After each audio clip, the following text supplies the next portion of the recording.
రాజన్న సిరిసిల్ల జిల్లాలో వర్షాలు దంచుకొడుతున్నాయి. గంభీరావుపేట మండలం నర్మాల వాగులో వ్యక్తి గల్లంతయ్యాడు. బర్లను మేపేందుకు వాగు దగ్గరకు వెళ్లాడు నాగయ్య. భారీ వర్షాలకు వాగు ఉప్పొంగడంతో గల్లంతయ్యాడు. నాగయ్య కోసం పోలీసులు గాలిస్తున్నారు.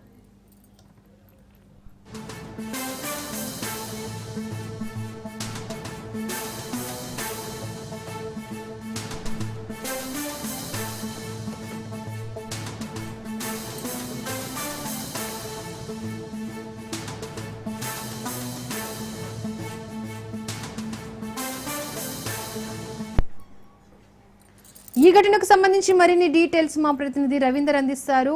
రవీందర్, భారీ వర్షాలకు ఉప్పొంగిన వాగులో బర్లను మేపడానికి వెళ్లిన నాగయ్య గల్లంతైనట్టుగా తెలుస్తోంది. దీనికి సంబంధించి డీటెయిల్స్ ఏ విధంగా ఉన్నాయి, గాలింపు చర్యలు ఏ విధంగా ఉన్నాయి?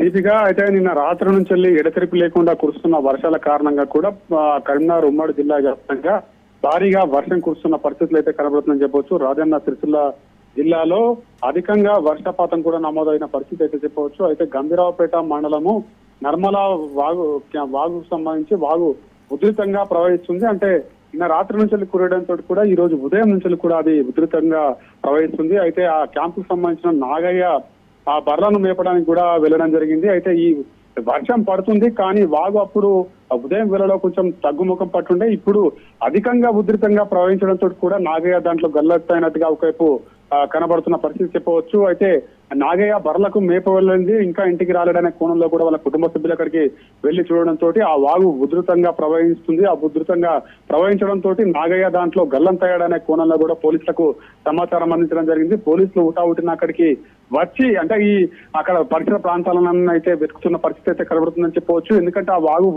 ఉధృత పెరుగుతుంది, అంటే క్షణక్షణం పెరుగుతుంది కాబట్టి అక్కడ ఇప్పుడు ప్రస్తుతానికి సహాయక చర్యలు చేపట్టే విధంగా అక్కడ లేదు కాబట్టి జిల్లా అధికారులకైతే ఇప్పటివరకు సమాచారం అందించడం జరిగింది. అయితే అక్కడ నుంచి ఎన్డీఆర్ఎఫ్ బృందాలు వచ్చిన అనంతరం కూడా అక్కడ పడవలు వేసి అక్కడ నుంచి వెతికే ప్రయత్నం చేసే విధంగా ఉంటుంది. ఇప్పటివరకైతే అక్కడ ఉన్న స్థానిక పోలీస్ శాఖ మాత్రం జిల్లా ఉన్నత స్థాయి అధికారులకైతే సమాచారం అందించడం జరిగింది. అనంతరం అక్కడ నుంచి వచ్చిన ఎన్డీఆర్ఎఫ్ బృందాలు ఆ గాలింపు చర్యలు చేపట్టే అవకాశం అయితే కనబడుతుందని చెప్పవచ్చు. వాళ్ళ కుటుంబ సభ్యులు అయితే అక్కడ నాగయ్య గల్లంతు కావడంతో శోక సముద్రంలో మునిగి తేలుతున్న పరిస్థితి అయితే కనబడుతుందని చెప్పవచ్చు. మరో 2 రోజుల వరకు కూడా ఇదే విధంగా వర్షాలు ఉన్నాయని ఇప్పటికే వాతావరణ శాఖ చెప్తున్న పరిస్థితుల నేపథ్యంలో ప్రతి ఒక్క జిల్లాకు సంబంధించిన అధికారులు అయితే సూచనలు జారీ చేస్తున్నారు. ఎందుకంటే ఈ అధిక వర్షపాతంతో కూడా చాలా చోట్ల వాగులు, కుంటలు, చెరువులు కూడా పొంగిపోతున్న పరిస్థితి కనబడుతుంది. రాకపోకలు కూడా బంద్ అయ్యే అవకాశం ఉంది కాబట్టి ప్రజలు ఇళ్లకే పరిమితం కావాలి, బయటకు వెళ్ళవద్దు. ఎందుకంటే ఈ వాగులు ఎక్కడైనా ప్రవహించినట్టయితే అందులో గల్లంతయ్యే అవకాశం ఉందని ఇప్పటికే అధికారులు హెచ్చరికలు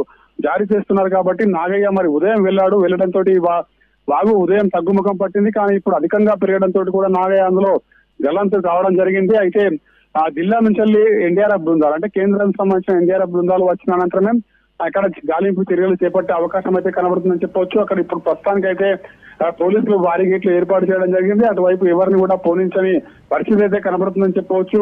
ఎందుకంటే ఈ వాగు ఉధృతంగా ఉంది కాబట్టి ఇప్పుడు తాడులు కట్టుకొని అక్కడ వెతికినా కానీ ఆ వాగులో కొట్టుకుపోయే ప్రమాదం ఉంటుంది కాబట్టి కంపల్సరీ ఎన్డీఆర్ఎఫ్ బృందాలు వచ్చిన అనంతరమే అక్కడ ఒకవైపు వాళ్ళు గాలింపు చర్యలు చేపట్టే అవకాశం కనబడుతుంది. ఎందుకంటే ఆ ప్రాంతం అంతా కూడా వరద నీటితో మునిగి ఉంది కాబట్టి ఎవరిని కూడా ఇప్పుడైతే ప్రస్తుతానికి వెళ్లనిచ్చే పరిస్థితులు అయితే కనబడతలేదు.